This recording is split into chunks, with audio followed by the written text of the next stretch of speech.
Kamusta kayo?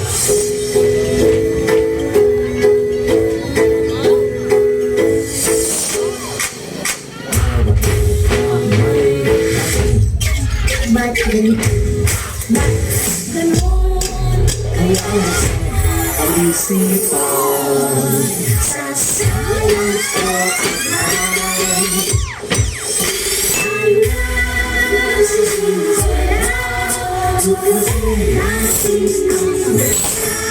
kinabukasan ng ating bayan, siguradong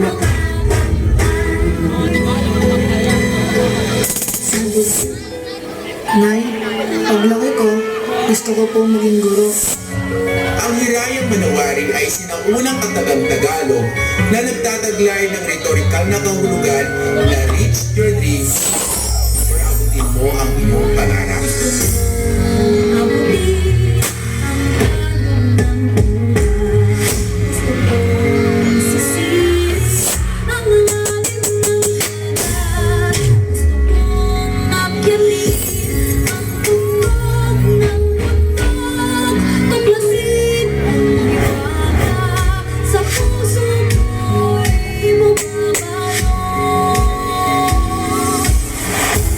Nay, malapit na ako sa pangarap ko.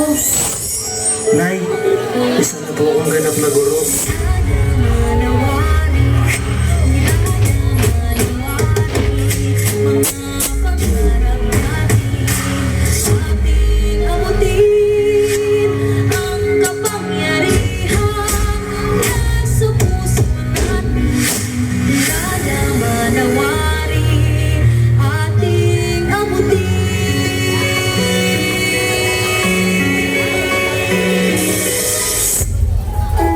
Kung bibigyan ka ng pagkakataon na makausap yung batang ikaw, ano sasabihin mo sa kanya?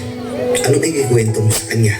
Ako, kung bibigyan ako ng pagkakataon makausap yung batang ako, gusto ko lang sabihin sa kanya na dadating yung time dyan sa oras mo na yan na babagsak yung mundo mo. Ipaparamdam sa'yo na kung hanggang saan mo talaga kaya, susuko ka. Sobrang nakakadurog ng puso yan. Alam kong minsan gusto ko ng sumuko. Sobrang sakit. Sobrang nakakapagod. Anong gusto mo sabihin sa kanya? Araw-araw sinusuko ka ng mundo. Siguro kaya nung bata tayo, pinapatulog tayo sa habon kasi kapag tumanda ka na, mamamalimos ka ng tulog at pahinga.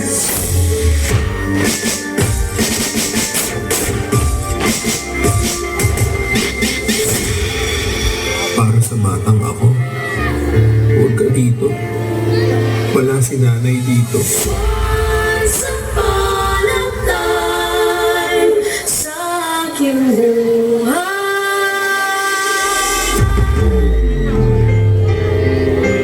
Nay, kahit wala ka na, lagi ikaw nasa puso ko. Mahal na mahal kita.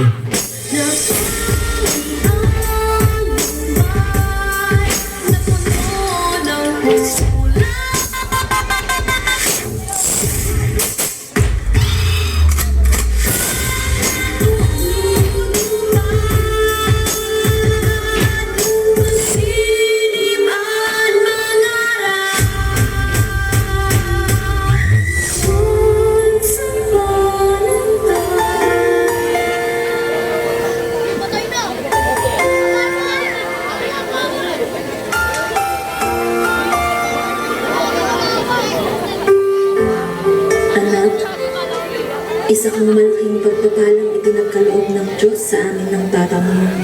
Sana'y maalala mo itong mga bilin ko sa iyo. Hindi sa lahat ng panahon ay kasama mo kami ng papa mo. Darating ang panahon at kaming dalawa ay tatanda at babalik na sa ating Panginoon. Tandaan mo anak na ikaw ang pinakamagandang nangyari sa aking buhay. Mahal na mahal kita at hindi yun magbabago kahit kailan. Nagmamahal, Mama.